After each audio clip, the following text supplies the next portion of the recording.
Hey guys, Parfex here. Alright, I am bringing you today another PvP video of a Nightblade. Yes, this is my Imperial Nightblade Killer Arrow, and this time I'm going to be doing a magic build with him instead of a stamina. I haven't done one of these in a long time. This is actually probably one of my favorite ways to play PvP. This is something that I did a long time ago, and I had so much fun doing it, but now with 1.6, I had to make a few tweaks to it because it's a little bit more squishy, but there's still some really good aspects to it. Alright, let's get started. Alright, first off, this is a restoration staff, and I'm going to start with Harness Magicka. This is basically just going to be your shield. You want to go with Harness Magicka because it's going to give you some resources back as well. Not a whole lot to be said about it. It's something that you use when someone's putting a lot of pressure on you, or maybe you're going against one-on-one, but you know the guy is keeping up a lot of pressure on you. But for the most part, this build, you're going to want to stay out of trouble. You're going to want to just jump in and out of combat. Use your Nightblade skills to their fullest. Okay, Harness Magicka. We're going to use Healing Ward. This is going to be your solo heal. It's on your bar. It's a great skill. When you get low health, you hit it, and then you can hit Harness Magicka to back it up, and then you can also Elusive Miss, which I'll get to here in a second, to help with the mitigation until that Healing Ward pops and you get that full heal. Alright, the next skill is Swallow Soul. This is probably one of your biggest skills that you can swap in and out. I like it for a couple reasons. One, it puts a lot of pressure on your opponent. Alright? It allows you to go ahead and even if they're trying to stay far away, maybe they're being like a block knight, you can continue to put pressure on them without having to play their game. Alright? It also gives you 25% healing, which is great, and that's why it's on my restoration staff bar. Alright? Elusive Miss, this is your one of your getaway skills. Okay, you have 3 getaway skills. Elusive Miss, which this is going to give you a speed bonus and a 75% reduction in damage taking. So a good way to do it is Harness Magicka, Healing Ward, Elusive Mist. Alright, the Harness Magicka is going to absorb most of the damage. When you pop out, boom, Healing Ward pops, and you're full heal. Alright? It's kind of a good tip right there. And then the last ability is Shadow Image. This is something that takes a lot to get used to, and it is kind of got a very big, I don't want to say learning curve, but basically learning curve, and I still don't use it to my fullest. As you're going to see in the video that I have, I actually don't even use it, and it's really to my disadvantage. And it can be a lot of help. The way you use it is a good idea to do is as soon as you go to get in combat, you can Harness Magicka, then you can Shadow Cloak if you're not going to burst somebody down. But the big thing with this build is, for the most part, you're just going to burst down single targets, Shadow Cloak, get out of the way, you know, jump back in. You're jumping in and out of combat a lot. You're trying to stay out of combat until you're ready to kill somebody. Alright, but Shadow Image, it's probably the skill that you can also switch out. But used correctly, it is one of your best tools as a Nightblade. It allows you to get advantage on somebody. You can lure them away and then pop behind them with Shadow Image and then hit them from behind. So it's a really good ability for the Nightblade. And then Devouring Swarm. This is for when you're either low health and you have an ultimate up, but maybe Healing Ward just not going to get there, or you have 2 or 3 enemies around you and you're just ready to kill them. You know, go ahead and hit Devouring Swarm. It's all good. You can put Meteor on there as well. It does just as good. This just gives you a little bit of healing, which is why I picked it. Alright, that's the restoration staff. Now to dual wield. Now, my previous build that I did, I don't think I put it online, but what I used to run is Sword and Board. And that is really good because it gives you a lot of mitigation. It gives you a lot of things, but for this build, I want to go dual wield. The reason I want to go is for the extra spell damage that dual wield gives you. I did a video about it, I believe, yeah, my Source for a PvP video, it also runs dual wield. And this allows you to not have to stack a ton of spell damage, and if you noticed, I don't actually have any ability that gives me what this gives me. It does not give me the major sorcery bonus. Okay, and the reason why I'm not, and people are going to argue with this in probably the comments, is I don't want, for the most part, people to know I'm going to attack them. I could easily switch out Structured Entropy for Shadow Image. And I still have to do a little bit of testing, but I think I like Shadow Image just a little bit more. But if you want to put in Structured Entropy for Shadow Image, I would not blame you in the least bit. It's going to give you a 20% damage bonus in this build. It's all about the burst. Okay? We'll go back to there. We're using Lotus Fan. It is not quite as good as Ambush, but it's the Magicka morph, so you want to use that because your stamina is so important. So important. Okay? It is going to basically allow you to jump to your targets whenever you want to. You're going to jump to them. It's going to do a little bit of damage. You're not worried about the damage. You're just using it for the jump to it. And it slows the enemies by 60%, which you're not worried about that too much. Okay?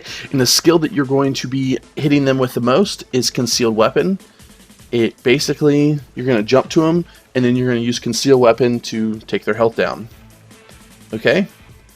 And then Mass Hysteria. This is one of the big reasons why Magicka Nightblade is so good. Because if you jump to somebody using Lotus Fan, you hit them with Mass Hysteria. You can even Lotus Fan into an Incapacitating Strike. You can Lotus Fan into a Concealed Weapon. It basically gives you one to two free hits no matter what you want to do. Which is the reason why Mass Hysteria is so good. So good. And used properly is a monster. Okay? There's your Fear.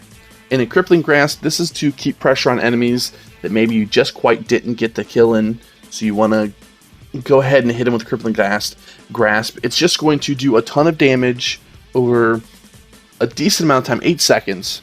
But if you look at the damage it does, it hits for 1,832 and it ticks for 10,380 over 8 seconds without critting. Okay, so it's a great tool to help getting some more of those tanky guys down. You hit them with that, and then jump into a Lotus Fan, or even if you want to do the, you're going against a Block Knight, you can go ahead and hit him with Crippling Grasp, and then hit him a few times with Swallow Soul, and they're going to be taking a lot of damage, and they're going to have to come deal with it. Okay, and the last ability is a given, Dark Cloak. It's going to take some dots off you. It allows you to just sneak around everywhere, and it's part of the reason why I am a vampire. It's because look how fast I'm going with Shadow Cloak. I mean, it's like I'm almost running. This is me running. This is me Shadow Cloaking. It's almost the same speed. And that's another reason why you're going vampire. Alright, and your last skill, which is your ultimate, you're going to use a ton. It's Incapacitating Strike. One of the best ultimates in the game. Costs almost nothing, does a ton of damage, and you can cast it pretty much whenever you want to, because being the fact that 50 ultimate, you're going to have it up all the time. Now, another little tip I'm going to give you guys is a lot of people know this is coming. Okay? It is such a well-known ability, and so many people use it because it's so good and so cheap that if you Lotus Fan, or if you're using a Stamina Morph, Ambush, into them, they know it's coming. I mean, that is most moves because it can... If you hit crit on both, there's a chance you could kill them just with a Lotus Fan into a Incapacitating Strike. So most people are going to dodge roll or block right after you do it because they know it's coming. So a good tip is fear them and then use Incapacitating Strike, because like I said, it's going to give you 1 to 2 chances to get a free hit on them. So that's a great thing you can do, is when you fear, then you go for the Incapacitating Strike. But it gives them a debuff, and it can stun them, so you can use it whenever.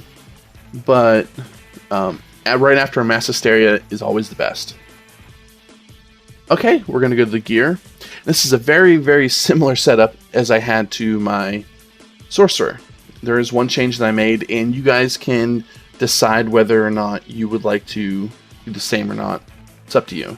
Okay, and again, I know I'm going to get a Nirnhoned question, because I do in just about all of my builds. I am not using Nirnhoned because of how broken it is at the moment with the spell resistance. I do not have it on my weapons because I just didn't have the stones for it. If you want to put 2 Nirnhoned here on your swords, it is obviously better. There's no way around it. If you can get 2 Nirnhoned one-handed swords, which I will eventually get to, I just, for the sake of this build, didn't do it because I didn't have the mats for it at the time, and As you can see, this character doesn't have a whole lot of money on him. But yes, Nirnhoned will be better if you want to run 2 Nirnhoned swords. Okay, and as you can see, I'm running Torx Pact for my 2 swords. Then I'm running just a random restoration staff. A master restoration staff would be best right here. If you don't have it, like I don't worry about it. Just any gold staff. As you can see, it's Nirnhoned, which is the reason why I'm using it. It's only purple, which I'll upgrade it. I have the mats for it. I just didn't. And when you watch the video and you'll see me killing things, realize that I am doing this with sharpened purples, and I try to make my builds not all yellow, for the simple fact that not everybody has the money to put into getting all yellow mats. So I do have a lot of yellow gear on, some of the gear that I bought at the very beginning of the game, but you'll look, it's V12. It's not even V14, so it's not like you have to have the best gear, and that's what I try to get with. I try to tell you guys when I'm doing these builds is you don't always have to have the best. Yes, can you have the best?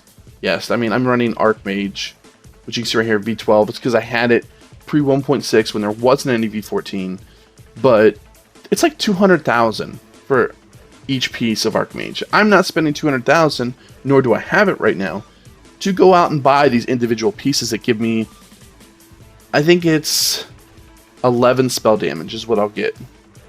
And a little bit of magic. I think it's like 30 magic, 5 recovery, 7 spell damage.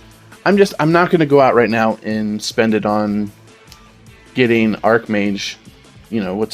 I'm running 4 pieces at the moment. No use for me to go out and spending that much money on getting, Vet 14 Archmage. Vet 12 may be almost impossible to get. I don't know. But alright, as you can see, again, I'm running Archmage. You can run, if you're having a problem with magic, you can run 5 pieces Archmage. I'm only running 4 because I want to get the 4-piece Martial Knowledge, which is I'm also running. Okay, if you are having magic issues, you can switch out one of the pieces, like I think it's hands or legs, for the other piece of Archmage. You can do that. I like this. It just gives me some spell power. It gives me max magic because I am not using the prophecy bonus. That's the reason why I went with 4 pieces of martial instead of 3 and 5. Either way, you can do it. And again, the same setup as I had for my last build. You can run 5-piece Seducer and then Torx Pact, 4-piece Torx Pact. You don't really need the weapon damage, but having the 2 swords right here are going to give you the 4-piece, and then run Torx Pact on this bar right here. It's going to give you health and spell damage. This set gives me a little bit more spell damage than that would, but if you don't have the money, you can always run Seducer. Seducer is a great set. It's, again, one of my favorite sets in the game, but that's just a little cost-efficient way to do it. Again, I'm running 4-piece Archmage, 4-piece Martial, 2-piece Torx. Then there's my last piece of Archmage, and then I'm running 2-piece Cyrodiil's Light Rings. Alright, that's my skills. Now, I already shot the video for this, and I completely forgot to redo my skills here. As you can see, I have it all set up for my stamina. So, in the video you guys are going to watch, I have crappy points. So, just imagine when you watch it that, well, I had all stamina passive, so wasn't that good. So let's go ahead and I'll go through the process of how I do these so you guys can kind of see it as well. Alright, let's clear all my points. Alright, now we're at the beginning. I'm going to go ahead and do the Apprentice. And basically, you don't really need Blessed. You can, but you really don't need it. You don't want to waste, because these are your damage passives, the blue set, and you don't really want to waste it a whole lot on that. Basically, you want to kind of split it between Spell Erosion, Elfborn, and Thaumaturge. The big thing is you want to get this right here, increase your spell critical by 12%. So we at least need 30 points into here. So we're going to go ahead. We don't really do a whole lot of elemental damage, so I'm not even worried about this one right here. Actually, we don't do any. So I don't worry about this with the setup that I have. So we're going to go Oh no. Let's go 15 and 15 for right now. Okay, so this is going to increase the spell critical damage and healing by 6.9%. Well, it's like 6.6, okay. And then this is going to, same. Yep, 6.6. Alright, but like I said, the big thing is we got this passive right here, Spell Precision. Alright, we don't really heavy attack a whole lot. The only time you'll be heavy attack is maybe heavy attack with your Resto Staff. So I'm going to leave all these alone. I have more important priorities. So, Thaumaturge. This is almost every skill that you use is magic damage. So you know what we're going to do? Boom. All of your points. The rest of it, I would do up to 30 is what I would do into this one. Some people may argue with me. I don't care. This is what I'm doing. But yeah, this is your damage passives. You will see I do put some points into healing in the red tree, which is what I really like. But when it comes to your damaging skills, I want to get as much damage as I possibly can. Alright. So here again, we're going to go into the red tree, which is kind of... You put a couple points in everything, because your first few points have a lot. We don't ever block, so we're not going to do that. Spell Shield, let's go ahead and put 5 points into it, just because we need it. It's never bad to have extra spell resistance. Reduce the amount you take from critical hits. We're going to go ahead and put 20 points into that, because in PvP, that is a big thing. I know a lot of people, are going away from a lot of it, but I still think in PvP you really need a lot of resistance right there. And then we're going to get Invigorating Bash, gives you 20% chance to restore 1,153 health when you bash an enemy. You're not really going to use that a whole lot, but hey, you got the passive. So now that, if you look at it, well, we're really close to 30 points into this tree. Well, let's go ahead and look what a 30-point passive would be. I think it's this one right here. After dodge rolling, your armor and spell resistance is increased by 640 for 3 seconds. You're not dodge rolling a whole lot. You are going to dodge roll a little bit. Being magic, you're not going to dodge roll a whole lot. And 640 is not a whole lot, so I'm not even going to worry about it. Okay, now as you can see, I'm not actually confirming anything, because maybe I decide later down the road here that, well, maybe I don't want to put so many points into one thing and put it in the other. Light armor focus, I want at least 5 points into it, because you just need it. Increased armor is better. That's probably the thing that's going to kill you the most. Hardy, let's go ahead and just put 5 points into it. Elemental Defender, Thick-Skinned, and then Heavy Armor, we don't need it. Quick Recovery, I really like. Let's go ahead and put 10 points into it. You gotta be coming close to being. I have 1 point left. Bash, increased effects of damage absorbing effects, 1, and increase the effectiveness of healing potions. We don't really need that. Let's go ahead and knock that down 1. We'll put 2 points into it. Let's take this down 5 points. Now let's look at our passives. Spell Absorption, which we always want, restores magic anytime you take Flame, Frost, Shock, Magic, Earth, or Oblivion damage equivalent to 30% of your maximum health. This can occur once every 10 seconds. Okay, you always want this passive if you're running, well, anything. Because getting magic back for getting hit is amazing.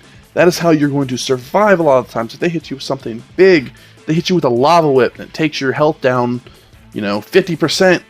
That's okay, because now I can replace that shield every 10 seconds, because you're giving me more magic than my shield is worth. Okay, you have to have this passive no matter what. If you only have 10 points in to spend, you're going to spend it in this tree right here to get that passive, because it is the best 10-point passive on the whole entire tree. Hands down, in my opinion, not even close. Okay, we really don't need that. 230 health is literally nothing. Every, I believe, heal over time in the game is bigger than that. Who cares? We looked at this one, said that's not very good. And then get this one. Reduce damage received while resurrecting another player with 15%.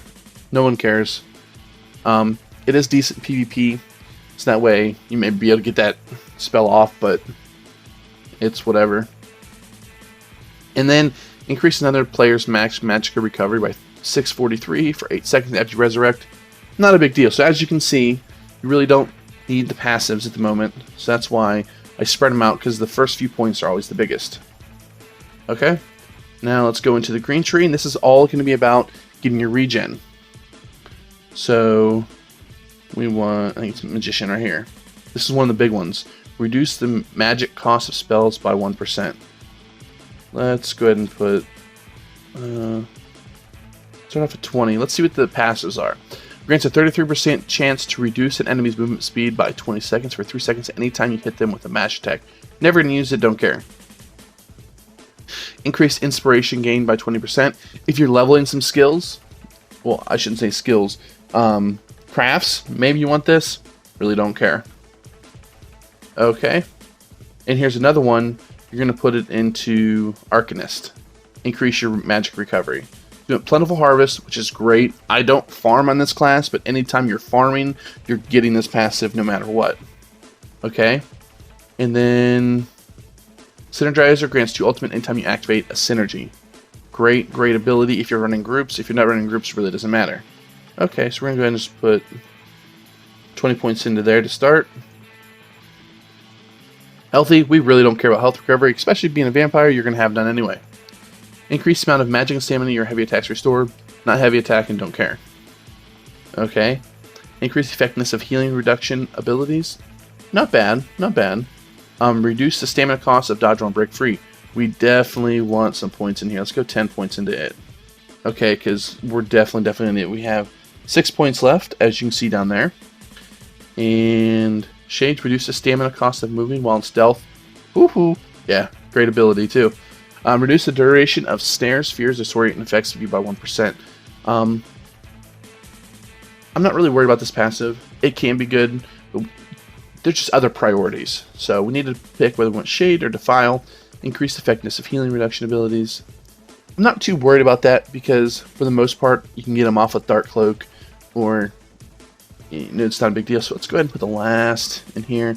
We'll go ahead and look at the passives. Increase the amount of gold you find in treasure chests by 50%. Again, if you are farming and you want to open a lot of treasure chests, boom, there's the passive for you. And reduce the cost of armor repairs by 10%. So I personally really don't care about either of these, so it doesn't matter to me whether I get them. Okay, now that I've got everything done, let's make sure I got all my points spent. I got them where I want, and I'm just going to confirm points. Boom. Alright. And as you can see, now it's a little better, even though I went ahead and played without the magic recovery and without the magic cost reduction, and I still whoop some tail.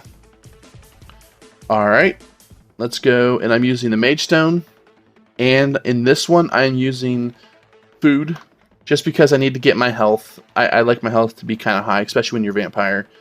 If you want to use potions, I mean, if you want to use drinks, that's fine. I would use the Try one.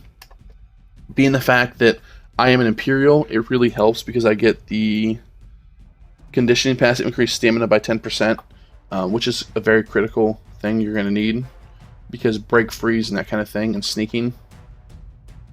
Let's see. Oh, and another thing, one last thing, is if you go to World, if you level up your Ledgerman, it will reduce stamina cost of sneaking. Okay, I've only got it 1. I need to level it up to 6. I'm actually not very far from it. I could probably level it up to 6 again and get another point into it. Absolutely amazing, because you're going to be sneaking around, you're going to be jumping in and out of combat. It's all good. You want that reduced cost because you don't want to have to go up and, you know, you're sneaking around. Oh crap, I got to stop for a second because I'm out of stamina.